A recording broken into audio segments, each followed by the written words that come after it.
Olá, pessoal, sejam todos muito bem-vindos a mais um Debate Pronto.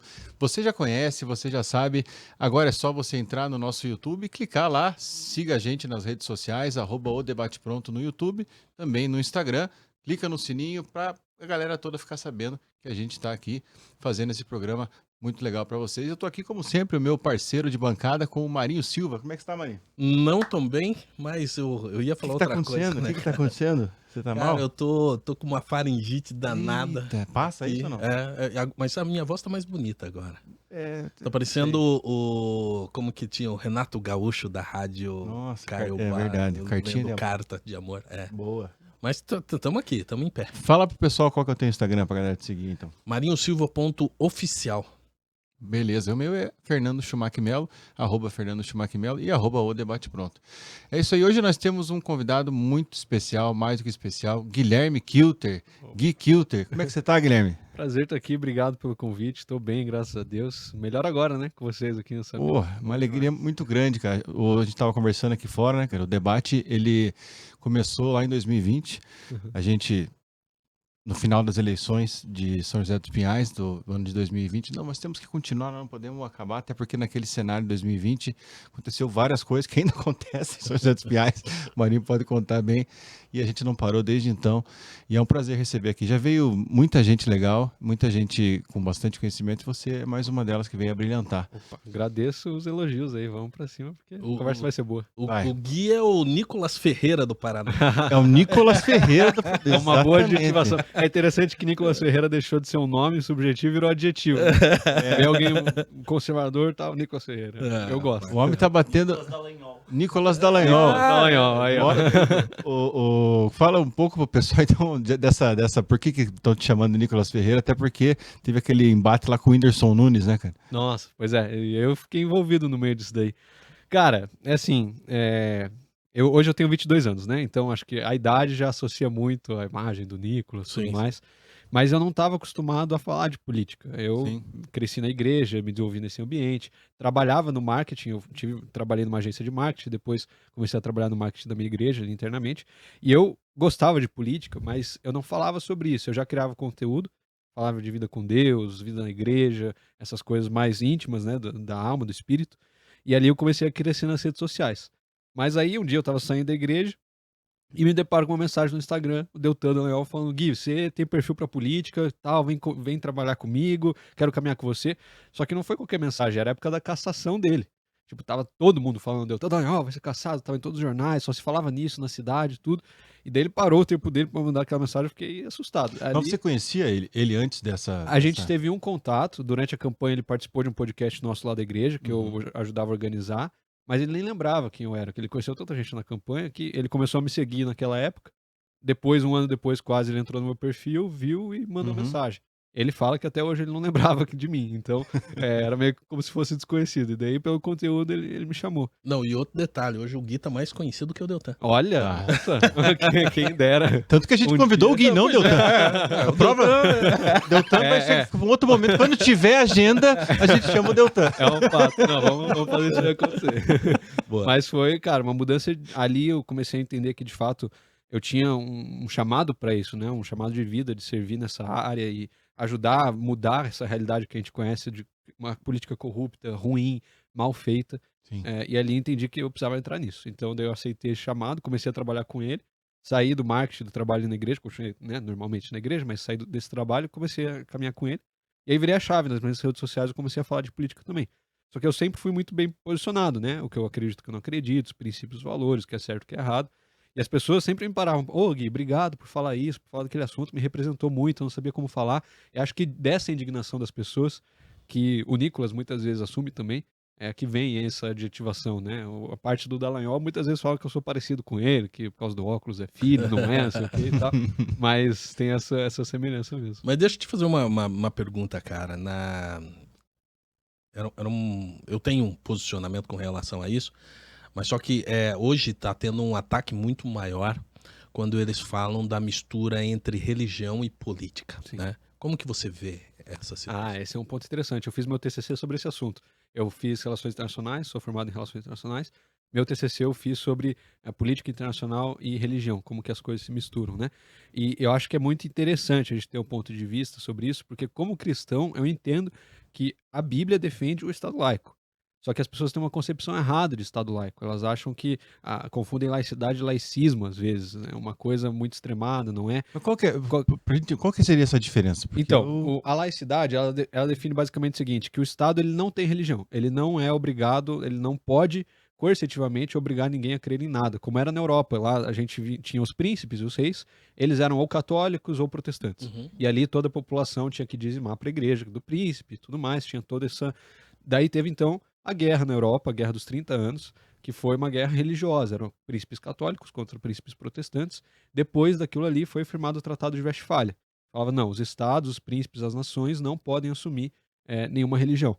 Então, por causa dessa guerra no Ocidente, desde então, os estados, de forma geral, as democracias e também os impérios, não assumem mais uma religião oficial. A gente tem, por exemplo, a Inglaterra, que é um império anglicano? anglicano, fugiu a palavra, tem a igreja oficial que o rei que fundou, mas ainda assim não é mais como era antes, que a população é obrigada a prestar culto à religião do rei. Uhum.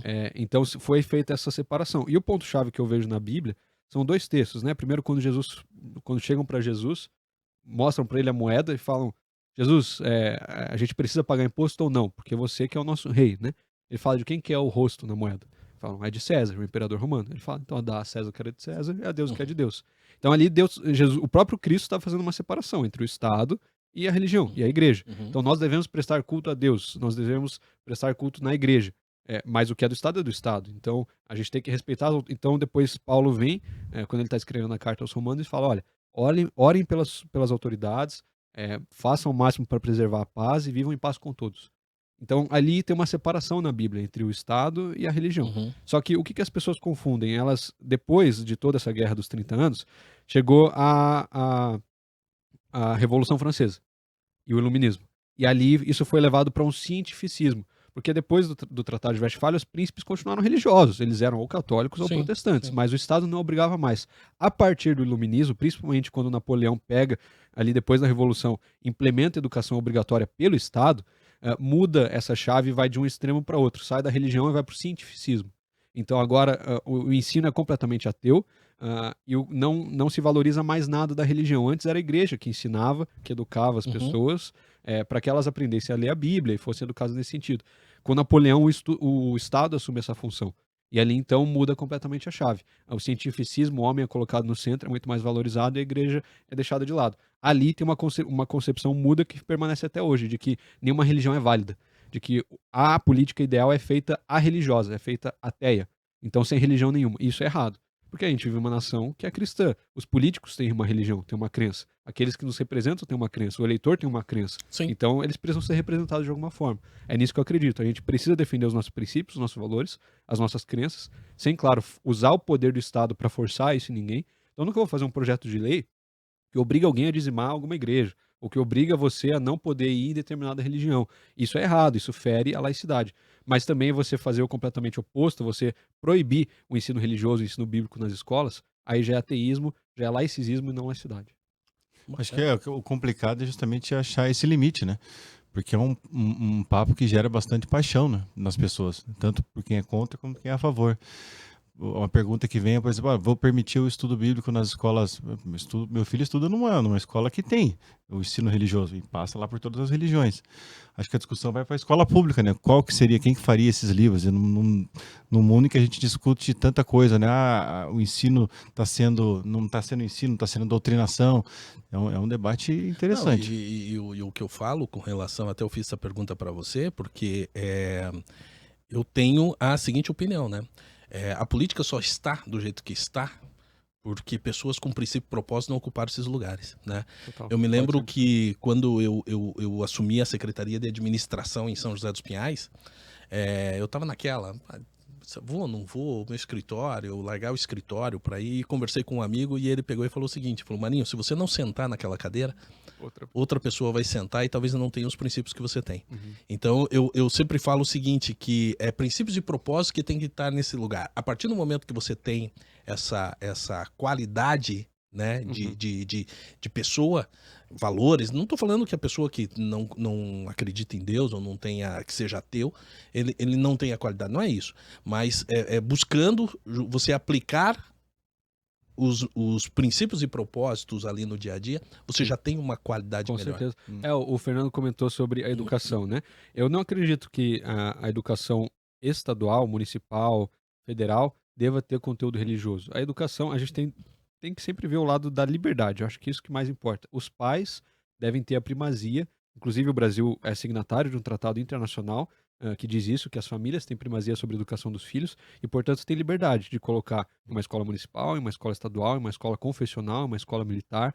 Então, a gente tem que privar por isso. Os pais têm a liberdade de escolher o que eles acreditam, porque vai ter pai que é da Umbanda, vai ter pai que é espírita, vai ter pai ateu, e o pai vai escolher onde aquela criança vai estudar. Sim. Eu acredito que a gente não pode ferir esse princípio da liberdade. Porque fatalmente, se você for fazer, beleza, vamos colocar no currículo da escola pública o ensino religioso. Mas vamos ter que pegar desde o do budismo, não vai dar. Vai faltar professor, com certeza. Sim, com vai certeza. inchar o estado e vai acabar não ensinando Sim. o que ele tem que ensinar. Ainda nessa linha, o que você acha da escola cívico-militar? Você acha que é uma boa? Olha, eu gosto... Duas perguntas, na verdade. Sim. Da escola cívico-militar e da AGU. Vamos falar assim, se meter, né? Nessa história de nós não sermos de verdade uma federação. Vinha a AGU e se meter. O Paraná não pode, isso aí porque quem decide aqui é o governo federal. Tá. Ou seus representados. Eu gosto da escola cívico-militar. Ela apresenta, de fato, dados melhores em geral, né? Tem menos violência, tem menos oposição. As notas, em geral, são um pouco melhor. Não muito, né? Tem o IDEB, a gente tem muita propaganda aqui no Paraná, que a nota do IDEB, da escola cívico-militar, é melhor. Só que isso é um ponto, então, de fato, tem uma performance ali um pouco melhor, né? Não é tão acima assim, mas é levemente melhor. Mas o principal que eu acredito é na parte da civilidade, do respeito. Esses dias eu fui lá no Parolim, num projeto da minha igreja, a BASC, que cuida de crianças ali, do projeto Agir. Eles cuidam das crianças da comunidade para que elas não vão para o tráfico de drogas, né? É uma comunidade imersa no tráfico de drogas, dominada por 3 gangues diferentes ali, 3 organizações criminosas. E eles falam claramente, olha, a gente tem 2 escolas municipais aqui, e ao redor do Parolim tem outras 2 cívico-militares. A diferença das crianças que vão para municipal e que vão para militar é absurda. As crianças da municipal não respeitam o projeto, às vezes brigam, xingam os voluntários que estão ali. As crianças da escola militar respeitam, ajudam, são prestativas, são mais cívicas, têm muito mais respeito. Então, isso que eu acho que é a maior diferença. Porque, infelizmente, a gente ainda vê muitos pais que delegam a educação dos filhos para a escola. É uma realidade. Eles querem largar, se livrar do filho e deixam na escola para isso. Entre deixar uma escola municipal e uma escola militar, eu escolheria uma militar. É claro que isso deve ser escolha dos pais, né? A gente não pode obrigar ninguém a nada. E aqui no Paraná isso foi feito, né? Foi feita ali uma votação entre os pais de cada escola e alunos, se queria que virasse uma escola militar ou não. Os que tiveram maioria se tornou uma escola militar. Eu acho que esse é o caminho, o governo acertou muito bem quando fez essa medida. É claro que tem uma oposição muito forte da esquerda, dos sindicatos e tudo mais, porque a vida deles não é fácil quando muda para a escola militar, eles são obrigados a seguir uma série de regras, perde ali muitos direitos, né? Eu acho que são privilégios, não tão direitos, que tem ali. Então eles acabam abusando disso, fazendo uma campanha muito forte contra. Mas eu gosto. Sobre a questão da AGU, eu acredito que a escola militar é estadual, o governo federal não deveria interferir.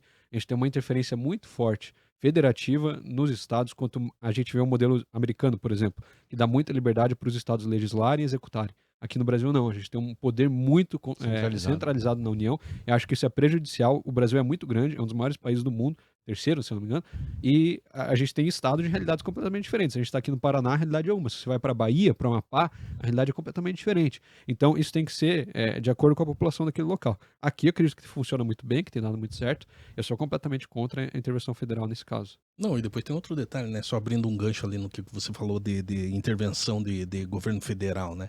O governo federal é engraçado porque ele quer concentrar os poderes, né? Poder. Agora, as responsabilidades e obrigações, ele delega. Quando você sai da educação e você vai para a saúde, você veja, todas as cidades, o maior problema que nós enfrentamos, e enfrentamos em Curitiba, enfrentamos em São José, enfrentamos na região metropolitana, em qualquer cidade, 399 cidades do estado do Paraná, todas você vai perceber que a saúde é deficitária, né? Em razão do quê? O encargo ficou tudo para o município, né? Ou para o estado. E o governo federal não contribui na mesma condição. E quando contribui, é politicamente, é diferenciando determinadas regiões em detrimento de outras de acordo com a sua ideologia política, né? Porque aí tem os Então, repasses, né? O governo é. repassa X para cada área, para cada região, e daí o prefeito, o governador, muitas vezes fica refém em algumas áreas do Estado, né? Do Estado Federal. Sim. Quando não é assim, é por emenda parlamentar. Então tem que ficar mendigando praticamente pro deputado lá e pedir e tal. E às vezes a diferença se dava, eu vou trazer aqui um caso prático, que é São José dos Pinhais. São José dos Pinhais tem um hospital de média e alta complexidade. O valor que era pago pelo SUS em razão de um procedimento era diferente do valor que era pago, por exemplo, pelo SUS para o mesmo tratamento em Maringá. A única diferença que existia era que o ministro da Saúde era de Maringá. Olha aí, ó. Entendeu? Então, assim, ou seja, o mesmo procedimento. Então, o tratamento diferenciado dentro do próprio Sistema Único de Saúde em razão de cidades diferentes no mesmo estado do Paraná e na mesma região sul. É porque daí o repasse, ele te deixa preso mesmo nesse sistema, né? Ou eu recebo o valor que vem do governo oficial, enfim, daquele fundo de participação dos municípios, ou eu fico dependente de um deputado que vem lá e te dá o valor. E esse governo cada vez quer centralizar mais. A gente estava falando de educação ainda nessa pauta, né? A gente teve a CONAE agora, que foi a Conferência Nacional de Educação, Sim. e eles propuseram ali o Plano Nacional de Educação de 2024. E nesse Plano Nacional de Educação, eles sugerem a criação do Sistema Nacional de Educação, que a ideia é centralizar ainda mais o poder da educação na União, no governo Que é federal. o que eles estão chamando de SUS da educação. Exatamente. Então a ideia é tirar a autonomia e poder dos diretores municipais e estaduais e deixar isso na mão do governo. Então não vai mais ter prova para selecionar diretor, as provas ocasionais que acontecem dos professores vai ser retirada também, e quem vai indicar vai ser o governo federal. E aí o que acontece? Você tem uma educação completamente aparelhada, Brasil afora, por uma união. Eu sou completamente contra isso. Contra por diversos motivos, né? Acho que até foi a Indiara também que fez uma fala, eu não me lembro quem, assim, enfim. A Amália também deve ter falado sobre isso. Mas a gente, aqui no Debate Pronto, e por conta das nossas andanças, aí também recebe várias denúncias, né? Já fizemos aqui da merenda chegando, faltando, da escola que não está chegando o uniforme, várias coisas que estão acontecendo. E quando o governo federal faz essa centralização para distribuir cargo, para nomear, perde uma oportunidade fundamental de exercer a democracia naquela região, né? Completamente. Quando você faz uma eleição para um presidente, para um diretor, participa todo mundo, participa os pais, participa a comunidade, todo mundo ganha. Sim. A gente tem hoje, na verdade, a escola é descolada da realidade. Nessa escola que foi no Parolim, né? Provavelmente já deve ter crianças, como a gente já viu aqui, denúncias de crianças que chegam lá para almoçar, para fazer a única refeição na escola. Porque não tem a merenda. Porque não tem a merenda, né? Então, assim, é difícil, cara, é difícil. E é estratégico eles centralizarem isso em Brasília, porque pega a população, por exemplo. Quando a educação, quando a saúde depende do prefeito, do governador, é muito mais fácil. Você vai lá, bate na porta do vereador, pressiona o prefeito. Quando isso está centralizado em Brasília, você depende do deputado federal para fazer isso. Você não vai viajar até Brasília, ainda mais com a passagem a 4, 5 mil reais, para cobrar alguma coisa sobre a educação na escola do teu filho, para merenda e tal. Então é estratégico, porque deles tem muito mais controle, a população pressiona muito menos, eles fazem o que eles querem. E aí tem que dar algum BO muito grande que vai estourar para a população mobilizar e pressionar. Aqui não, aqui a população tem muito mais contato direto. Então tem essa diferença. Não, e depois tem um outro detalhe, né? Quem tem que ir para Brasília não é a população, vai o prefeito. Então o prefeito indo gera favores influencia politicamente infla a máquina, né? Bem certeza. isso mesmo. E até um outro detalhe, aproveitando que nós estamos falando em religião, só vou aproveitar esse gancho aí também. No processo de formação do Novo, eu acho que foi no processo de 2022, para deputado federal, teve um colega do partido que perguntou o seguinte, né? Eu também sou evangélico, sou cristão, e se isso me geraria algum problema se tivesse alguma votação com relação à isenção dos templos religiosos para tributo, né? E utilizando esse exemplo que você falou do bairro, da igreja estar lá prestando serviço, eu falei bem assim, não, eu vou devolver a pergunta para você, né? As atividades que são realizadas hoje diretamente à população, como por exemplo, recuperação de pessoas envolvidas com drogas, reestruturação familiar, a questão das crianças que estão em estado de vulnerabilidade e sofrendo agressões de todos os sentidos, mais tantas outras situações, é obrigação do Estado. Uhum. né? E as igrejas acabam fazendo. Uhum. E as igrejas não cobram nada, né? Eu falei, eu vou dar um exemplo na educação. Um custo hoje de uma criança na educação gira para a administração pública algo em torno de R$2.000. E hoje, se você for para a iniciativa privada, custa aí quanto? R$1.000, né? Então, vamos pegar o custo dessa criança na administração pública, R$2.000. Multiplique pela quantidade de atendimento que as igrejas acabam fazendo. E vamos buscar lá as clínicas de reabilitação. Multiplique também isso daí e depois você traz as duas contas para que a gente faça uma análise. Uhum. O que é mais barato? A isenção tributária? Né? Nem se Ou compara. o serviço que é prestado pela igreja? Então, é justamente isso, que muitas vezes as pessoas só pensam, né? Ah, não, isenção, benefício para a igreja, mas e o serviço que a igreja acaba fazendo? Claro, tem que moldar algumas situações. Quando a gente fala quando se debate isso, a pessoa pensa em igreja, já pensa naquela igreja mais famosa, dona de TV, naquela igreja gigantesca. Não pensa nos pequenos templos, nas pequenas religiões. Que são a maioria, né? Que são a maioria. E aí vai de evangélico a outras confissões. Claro. Esses dias eu estava vendo um debate no DCM, que é uma mídia extremamente esquerdista, né? E eles estavam debatendo justamente sobre a isenção de imposto para as igrejas. E a maioria deles se posicionou a favor. Não, de fato, as igrejas têm que ter a isenção porque contribuem muito para a sociedade. Até o pessoal de esquerda concorda com isso. Sim. Porque eu, particularmente, mais nesse sentido do liberalismo econômico, vejo que tudo que o Estado pega para fazer, muitas vezes faz mal executado. Seja na infraestrutura. A gente teve um caso agora no Rio Grande do Sul, que a população fez uma ponte muito mais rápido, muito mais barato do que o Estado, que levou anos e anos para fazer e não estava conseguindo. A saúde, o SUS é uma ótima ideia, é um sistema que no papel, na teoria, é muito bom. Mas na prática, o Estado não consegue executar, o repasse não chega, o serviço fica atrasado, fica ruim. Então tudo que a gente delega para a mão do Estado fica ruim, fica incontrolável. Você tem que pressionar, depende da máquina pública. A igreja não, a igreja é a comunidade cuidando da comunidade. Então por que você vai atrapalhar um trabalho bom? A nossa igreja aqui em Curitiba, a primeira igreja batista de Curitiba, tem trabalho com orfanato, tem trabalho com recuperação de drogadição, tem trabalho com refugiados, tem trabalho, tem tudo que você pode imaginar, tem. Tem aula de esporte, tem atendimento psicológico, tem oferta de emprego, tem feira, tem tudo. Para que o Estado vai meter a mão e atrapalhar um trabalho que está funcionando, que faz o que eles deviam fazer? E é o tipo de exceção que não dá para abrir. Ah, não, vamos tributar aquela igreja específica. Não dá para você diferenciar nesse sentido. Então, melhor o Estado não se meter mesmo. E agora, daí levantam a discussão, né? Ah, mas então todos os templos têm que ter a Umbanda, o Espírito. Eu não vejo problema nenhum se tiver a mesma contribuição social que a igreja tem. Se tiver o mesmo resultado, por que não? Não vejo problema nenhum nisso. A gente falou da laicidade do Estado. O Estado é laico, se for para um que seja para todos, que traga uma contribuição social, tudo bem. Mas será que às vezes o resultado é o mesmo? Eu não vejo muitas vezes isso acontecer. As igrejas têm um papel muito forte hoje, é claro. 80% do Brasil se diz cristão, ou católico, ou evangélico. Então, a maior parcela da população, se a gente pega a periferia, muitas vezes a igreja é mais respeitada do que o Estado ali. O traficante respeita mais o pastor do que o policial. Sim. Então, é esse tipo de coisa que a gente tem que levar em consideração. A realidade do Brasil hoje é essa. Sim, vamos, então, falar, aproveitando para você que está nos assistindo aí, clica no sininho, compartilha esse vídeo, segue... Nós cometemos uma gafe terrível. Tá certo que eu não queria falar nada, mas que o homem está. Eu senti na perna. Tá certo que o homem tem mais de 150 mil seguidores, mas por favor, fala aí a sua mídia social. Cara, em todas as redes sociais eu tô como Gui Kilter, no Instagram é gui.kilter, no Twitter é Gui Kilter, tudo junto, enfim. Pesquisa Guilherme Kilter ou Gui Kilter aí que você acha com certeza. Maravilha. E marinhosilva.oficial e Fernando Schumacher Melo. E agora te perguntar, Gui, mais sobre questão política especificamente esse ano. Tivemos aí hoje, né? Hoje esse programa está acontecendo aqui no dia que o Deltan disse que não vai se candidatar a prefeito de Curitiba. Fez um vídeo agradecendo o apoio, né? E tomou essa decisão.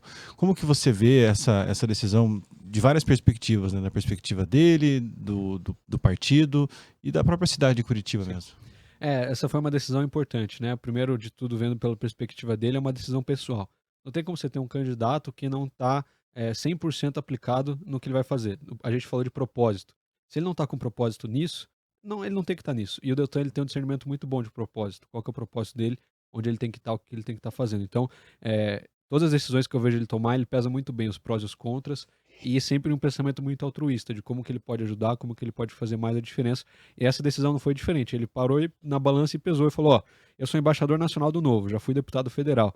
Ele viaja Brasil afora, ele tá semana sim, semana também fora de Curitiba, viajando o Brasil inteiro, apoiando candidato, falando com o pessoal do partido, Norte, Nordeste, Sul, Centro-Oeste, ajudando e apoiando essas pessoas. A gente tem, de fato, um país muito grande, pessoas precisando de ajuda no Brasil inteiro. E o Novo é um partido muito bom, que está abraçando essas pessoas que são boas.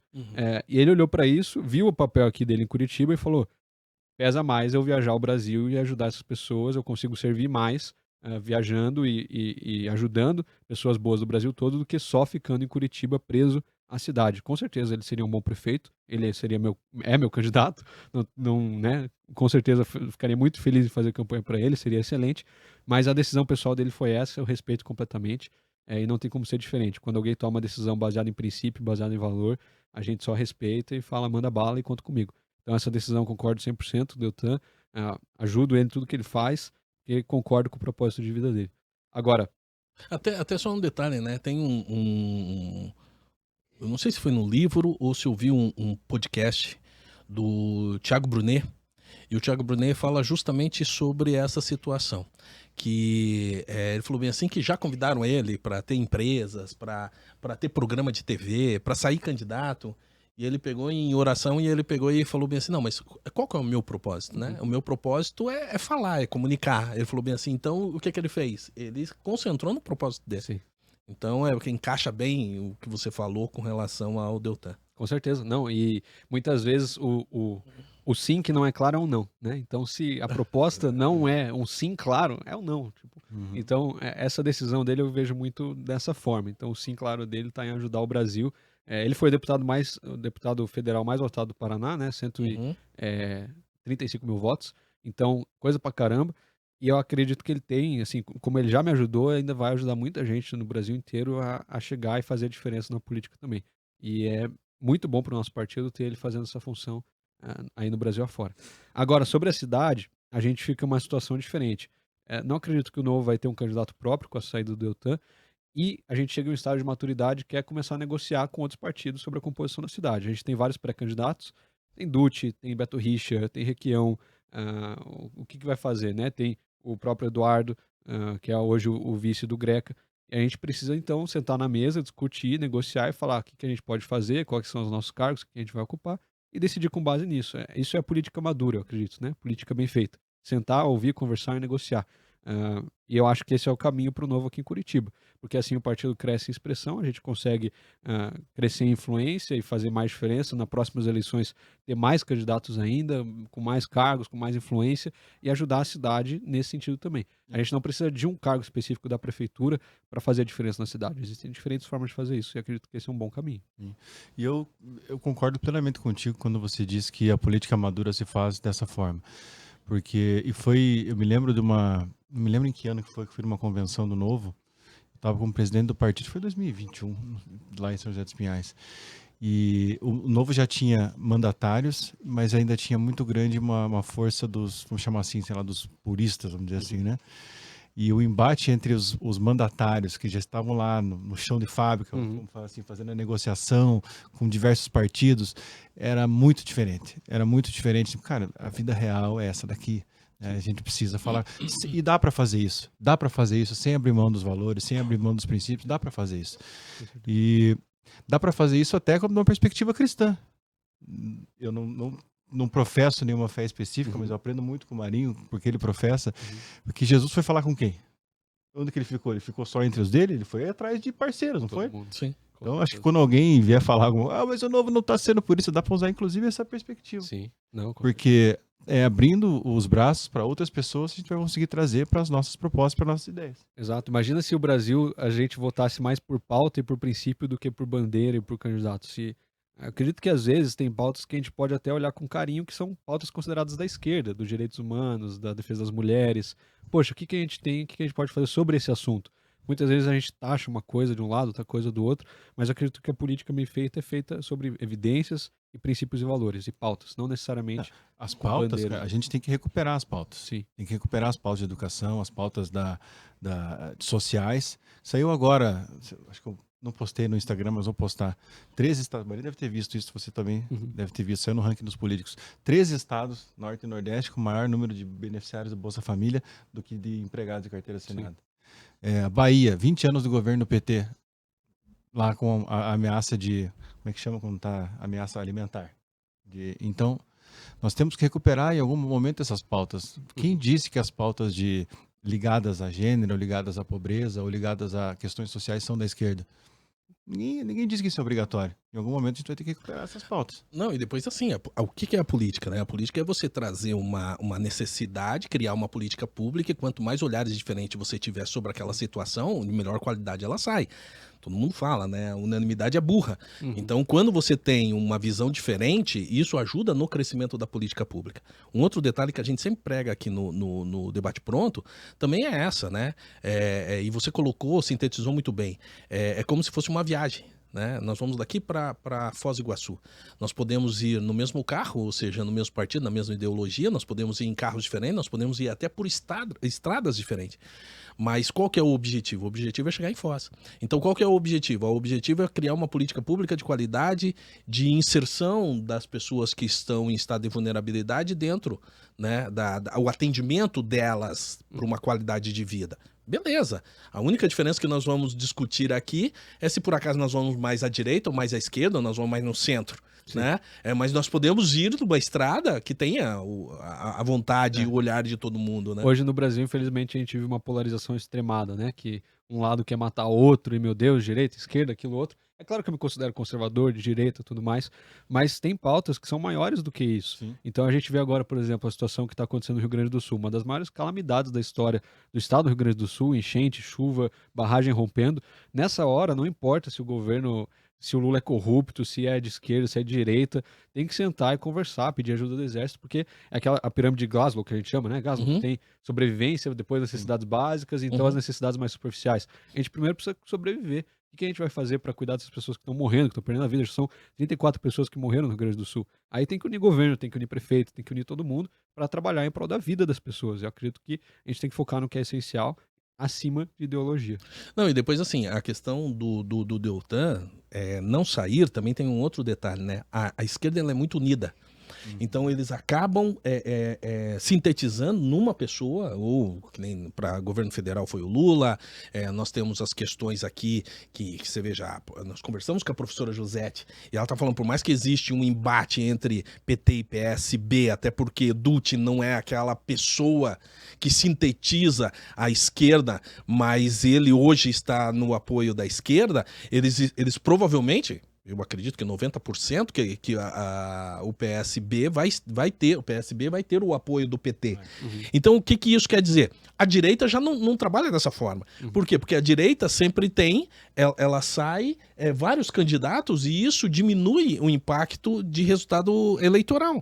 Então, eu acho que o pezinho para trás, no bom sentido, não para retroagir, mas para ganhar fôlego, do Novo na postura do Deltan, eu acho que ele é necessário, por quê? Porque acaba colocando um representante da direita. E outro detalhe, você não precisa estar à frente da administração pública para você fazer um governo liberal. Você pode ter políticas, você pode incentivar no plano de governo algumas ações dentro da própria formação do secretariado, qual que é uma vontade, o que seria uma pauta liberal extremamente interessante. Então eu acho que isso daí, dentro da política, é extremamente necessário.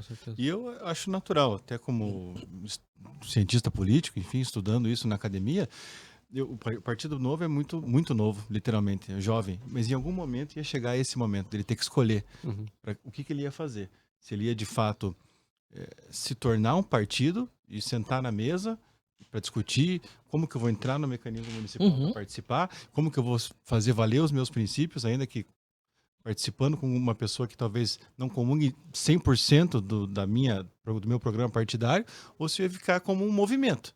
Sim. E acho que, para a sorte dos curitibanos, enfim, dos brasileiros, dos são joséenses, o Novo tomou o caminho de vou ser um partido e cresci com essa maturidade. Eu aprendi nesse pouco tempo que eu tenho de política que às vezes tem que dar um passo para trás para dar 2 ou 3 para frente, né? E vocês são mais antigos do Novo. Eu cheguei faz pouco tempo, tem 6 meses que eu sou filiado. Mas nesse meio tempo eu tenho visto o Novo amadurecer muito, né? Com a chegada do Deltan, tudo que está acontecendo no Brasil afora, as chapas montadas em várias cidades, em vários municípios que não acontecia antes, chapa de vereador completa, esse tipo de coisa, que a gente vê o Novo crescendo. E também está vindo muito público conservador, né? Então, eu, por exemplo, muitas pautas do Amoedo não me identificava. Lá atrás, na época do Bolsonaro, impeachment, não sei o quê, tem aquela foto icônica dele naquela manifestação que circulou o Brasil afora. Eu não me identificava com aquilo, não me identificava com aquele novo. Hoje eu me identifico com o novo, porque você vai ver na prática, é o partido que mais faz oposição ao Lula, é o partido que vai no STF contra os abusos do Supremo Tribunal Federal, foi contra o aborto no Supremo Tribunal Federal, foi contra a discriminação das drogas no Supremo Tribunal Federal.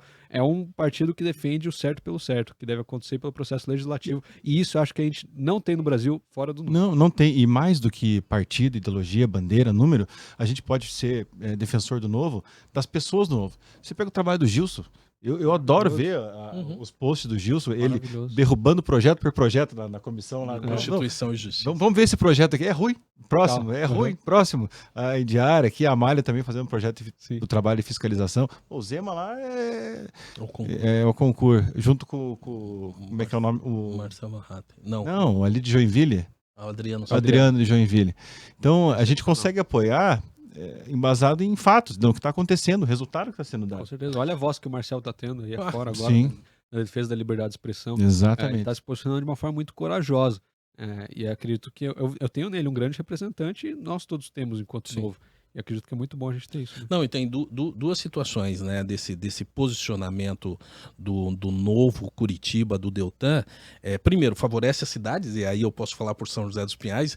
Então, ou seja, se o Deltan tivesse numa campanha para prefeito, ele estaria 100% em Curitiba. Então, agora nós podemos ter o apoio dele, ter a presença dele em São José, que isso daí vai facilitar e vai ajudar muito.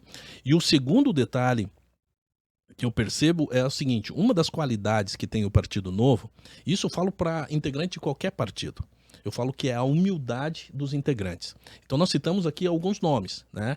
Então, por exemplo, se você estiver numa convenção, o Adriano você vai conseguir falar com o Adriano Silva. Por quê? Porque ele circula dentro do ambiente, não é aquela pessoa que fica dentro de uma corte no castelo, lá em cima e distante. Segurança, Girão como senador, Marcel Van Hatten. Você manda uma mensagem pro Marcel, eu coloquei o Marcel em sala de aula, cara. Olha aí, ó. Numa oportunidade, eu tava falando em processo legislativo, e eu passei uma mensagem pra ele, eu falou bem assim: Marinho, que horas que é a aula? Eu falei, 9 horas. Então tá, ele linkou de Brasília e deu uma aula sobre processo legislativo pra uma turma de 40 alunos. Então, ou seja, isso, o Felipe Dávila veio de Joinville, junto de carro, porque nós trouxemos ele até o aeroporto de São José. Muito legal. Mas assim, então essa humildade eu acho que ela é muito importante, coisa que não acontece. Vai tentar falar com o Aécio Neves, vai tentar falar com o Lula. Não. Vai tentar falar com o Zema mesmo. Eu vejo que são pessoas altruístas interessadas no Brasil, não em projetos próprios. Esse é o grande diferencial do Novo. A gente não tem um ego, não tem ninguém querendo poder pelo poder. A gente tem pessoas trabalhando pelo Brasil. Isso que eu acho excepcional. Tem pessoas que são mais liberais, tem pessoas que são mais conservadoras, tem um pouco de tudo no Novo. Mas o principal é isso. São pessoas que trabalham pela política do nosso país para fazer uma política melhor do que aquela que a gente tem hoje. E isso me encanta os olhos, me brilha os olhos, porque eu não vejo isso na maioria dos partidos hoje, né? Bacana. Cara, eu não faço ideia de quanto tempo que a gente tá conversando. Também não. Sabemos aí, produção, quanto tempo que nós estamos já? 40 minutos. Olha aí, ó. Bom, vamos perguntar mais alguma coisa. Enquanto isso, você vai curtindo @o Debate Pronto no Instagram. Fernando Schumacher Melo, Gui Kilter, só procurar aí Gui Kilter ou Guilherme Kilter. marinhosilva.oficial. É isso. E antes da gente acabar, quer fazer alguma pergunta específica? Quero. Então manda ver. Não, Gui, me diga uma coisa. Qual que é o teu foco, né? Então, assim, por exemplo, nós estamos na área de educação, sala de aula, a gente tem uma pegada, o próprio programa Debate Pronto, ele tem uma pegada de fiscalização e de cobrança, né? Mas, assim, qual que é... Eu ainda não consegui identificar dentro da tua... E eu te acompanho bastante tempo. Qual que é a tua linha? Eu tenho duas linhas muito fortes, assim. A primeira é a defesa da família, dos valores e dos princípios familiares, que eu acredito. Então, a luta contra o aborto, contra a doutrinação, em favor da liberdade, esse tipo de coisa que eu vejo que as pessoas sempre viram em mim. E eu posso externar essa voz de pessoas que acreditam nas mesmas coisas que eu acredito. Eu cresci na igreja, eu sou conservador, cristão naturalmente, e dificilmente eu vejo uma voz que me representa tanto na Câmara de Vereadores ou na maioria dos lugares que a gente vê do Legislativo.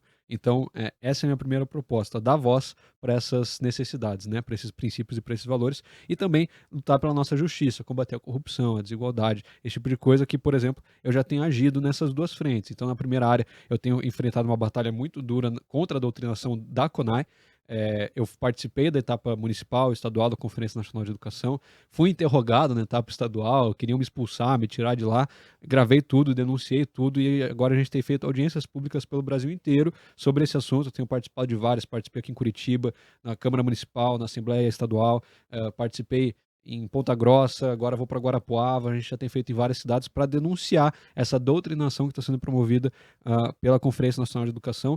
Essa é um dos princípios que eu defendo. O outro, por exemplo, eu tenho atuado muito forte contra a pauta da corrupção e das injustiças. Então, eu, junto com o Deltan, eu e ele sem cargo nenhum, a gente fez uma notícia-crime contra o deputado André Janones, pelo caso de rachadinha dele. Essa notícia-crime ela foi aceita pela Polícia Federal, que abriu um inquérito. O STF já autorizou a quebra de sigilo bancário. Então ele está sendo investigado por causa de uma denúncia nossa. E eu fiz parte disso já mesmo sem, né, nenhum cargo, nenhum mandato, nada. E também agora que a gente tem alguns casos na nossa Câmara Municipal de Curitiba que eu vejo que não são tão justas. Então a gente teve o caso dos adesivos no carro, os vereadores queriam mais privilégio, né? Não podia tirar, queriam tirar o adesivo do carro para circular mais, ter mais liberdade. Eu sou contra isso, me mobilizei muito forte contra isso. A gente teve o caso agora da vereadora Maria Letícia, que, né, segundo a polícia militar, ele apresentava sinais de embriaguez, bateu o carro, cometeu desacato à autoridade, xingou os policiais que estavam lá, falaram que eles iam se ferrar por prender uma vereadora, e ali eu atuei fortemente contra, porque eu acredito que é uma desmoralização da nossa cidade a gente continuar tendo uma vereadora que faz isso que ela fez, que abusa do cargo que ela tem. Então eu tenho já trabalhado nessas áreas e é isso que eu defendo, é isso que eu quero representar aqui em Curitiba. É muito legal, cara. Muito legal ter uma voz jovem como você, mas o conhecimento que você demonstra, que seja uma inspiração para todo o público jovem que a gente vem tendo aqui no Debate Pronto. E o público jovem é grande, não só porque a gente tem na docência uma profissão, mas porque as pessoas também nos veem com essa liderança positiva.